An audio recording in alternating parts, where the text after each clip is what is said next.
guys and gals, this is lesson 3.7, part 2. So if you haven't watched part 1, please go back and watch part 1. But here's part 2.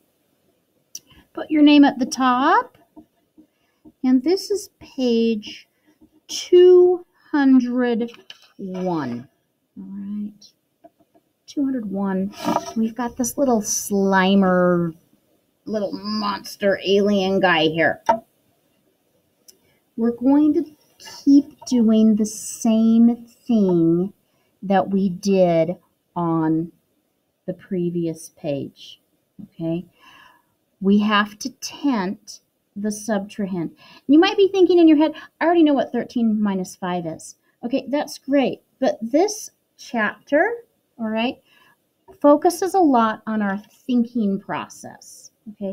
The process that our brain uses, and the people in charge who are in charge and know so much about math claim that when we practice these strategies, it's going to help when you get onto math that's a lot harder, even math when you get into college.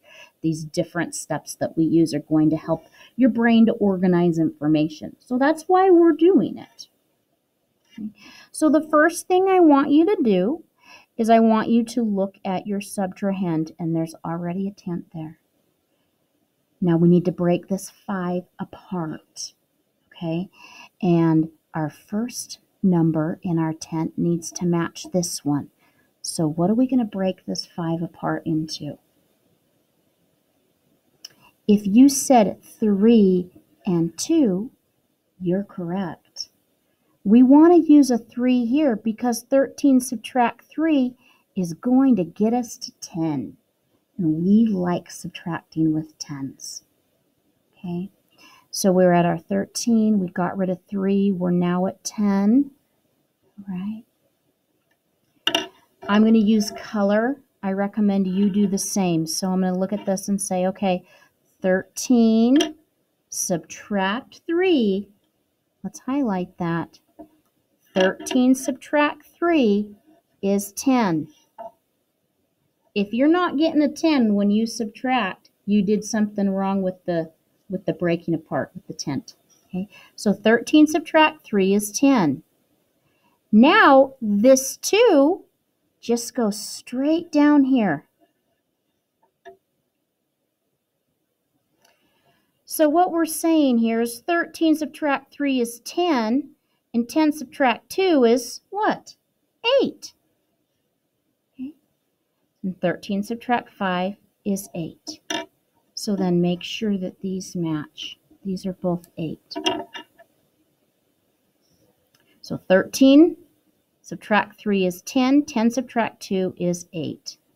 That's what we did. I want you to try 6, 7, and 8 on your own, okay? You need to draw the tent and you need to break it apart.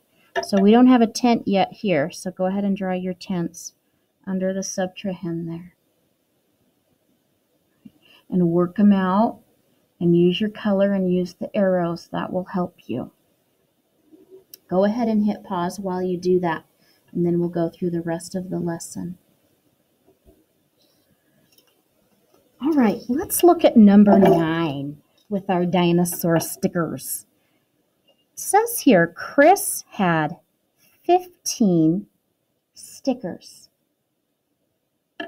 He gave Anne and Susie each the same number of stickers. Okay. So Anne and Susie got the same number of stickers. So if Anne got 10 stickers, Susie got 10 stickers. If Anne got 20 stickers, Susie got 20 stickers. They each received the same number of stickers. Okay? So Chris started with 15. Now it says, now Chris has 7 stickers. How many stickers did he give to each girl? This is like a 2-step problem. Chris had 15 stickers. He gave Anne and Susie each the same number of stickers. Now Chris has 7 stickers. How many stickers did he give to each girl? Let's look at our number line. So Chris had 15 stickers. Okay, so that's where we started. He gave Anne and Susie each the same number of stickers. Okay, so he gave Anne some, he gave Susie some, and now he has 7 stickers left. So we're going to start at 15. We're going to hop on down to 7. Okay. He has 7 stickers left. This is what he has left. So this is how many stickers that he gave away. So let's count up. Let's go 1, 2, 3, 4, 5, 6, 7, 8. So we gave away 8 stickers. But we're not done yet, and I'm going to let you figure out the last part on your own. Okay. You have to figure out how many stickers he gave each girl. There were 2 girls, and they each got the same number of stickers. So go ahead and think about that. Then we're going to answer this in a complete sentence. So hit pause if you need some more time to think. Okay. Our question is, how many stickers did he give to each girl? Okay. How many stickers did he give to each girl? Here's our complete sentence. He, capital H, he gave each girl blank stickers, period.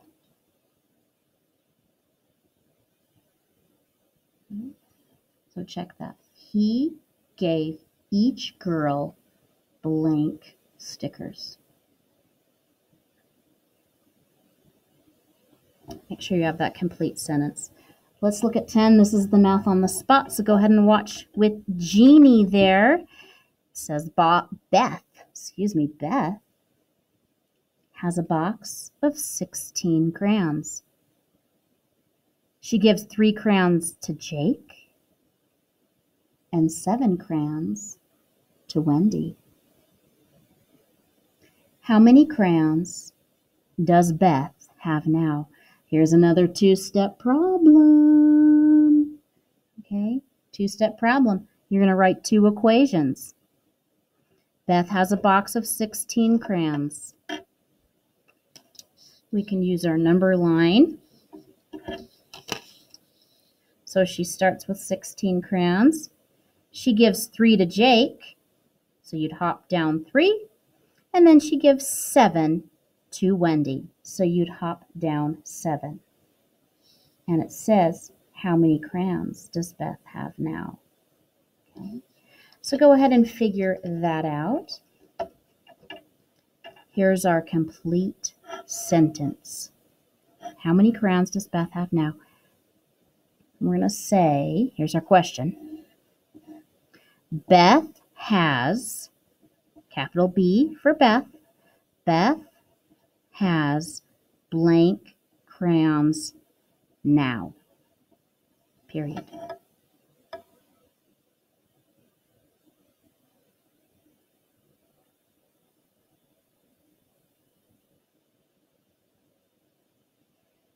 You can also solve this by writing your subtraction equations, where you'd start with 16.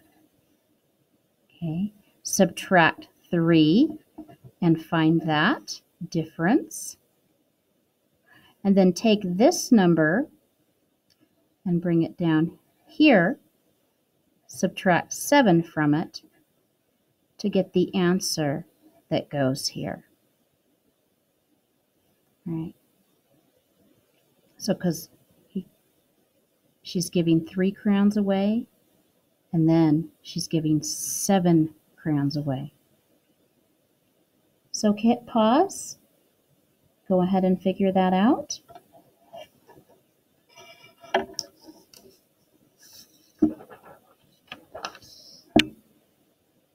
I'll leave that up for a second, actually. So hit pause right now if you need to, before we move on. Okay, here we go.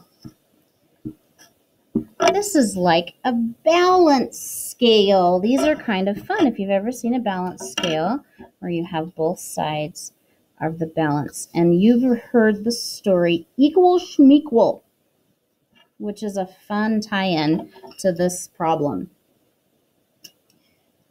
So we want both sides to balance, okay? So if we look here, it says, write number sentences that use both addition and subtraction. Use each choice only once. So here we have a subtraction number sentence, and here we have an addition number sentence in the sample.